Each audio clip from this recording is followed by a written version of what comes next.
I just got home from a week in France. I was there covering a political conference, and within hours of being home, I saw the news that Islamist jihadists have once again attacked, this time in Nice, on the beautiful French Riviera. News is still unraveling, but local reports say that a deranged attacker rammed a transport truck through a crowd of families who were celebrating Bastille Day.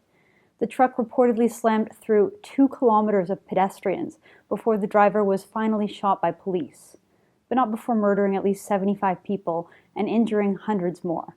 It's absolutely horrific. Social media quickly began filling up with messages of sadness and solidarity. More hashtags, more tears, and still little in the way of clear thinking. Everyone is sad, everyone is scared, but few are brave enough to talk about the real problem we are facing. Yes, of course, we should pray for Nice. We should pray for the families of the victims and everyone involved in this tragedy.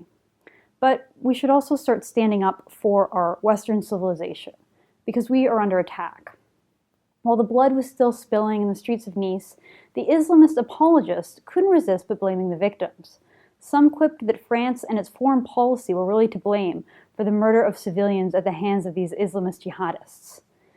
Asghar Bukhari, who describes himself as a Muslim blogger and is often featured on British TV representing the views of all British Muslims, had this to say on Twitter, quote, "I will hashtag pray for Nice when white people pray for millions of Muslims their French government has murdered. Hashtag hypocrites."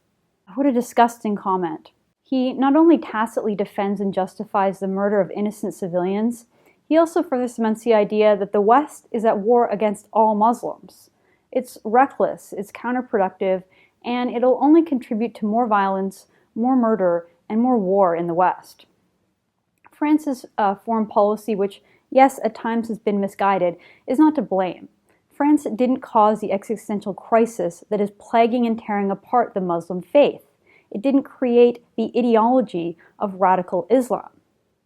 I don't blame France's foreign policy. I do, however, blame France for its careless and reckless immigration policies and its failed integration strategy. While I was in Paris, I witnessed firsthand the increasing segregation of society, the hostility, growing hostility between the French people and newcomers, and the pure incompetency of France's civil institutions.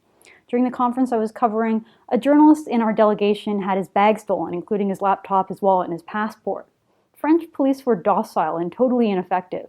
They complained to him that they had no resources and that they were underpaid. And they said that they were too concerned with terrorism to worry about crime. What a sad state of affairs in a once great nation. I'm not optimistic about the future of France. I fear that there'll be more attacks and more murder at the hands of these Islamists. More so, I fear that France is really becoming a failed state. By opening up their country to refugees and economic opportunists from some of the world's worst failed states, France too has opened itself up to the problems in the places those people were fleeing. They've accidentally imported the sectarian feuds, the misogyny, the hatred, the violence, and the terrorism alongside mass migration. And they've been doing it for decades. We're now dealing with second and even third generations of immigrants who hate France, who hate the French, and who hate Western values. And without the institutional or organizational capacity to screen or monitor these jihadists, active ISIS cells have been created all over France and all over Europe.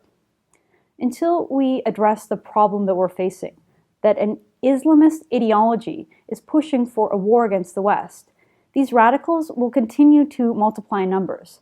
Their attacks will continue, and the Islamists will gain ground. So enough with the hapless tears and the Je suis Nice hashtags from the terrified pacifists who'd rather call for peace and love than come to terms with the reality before them.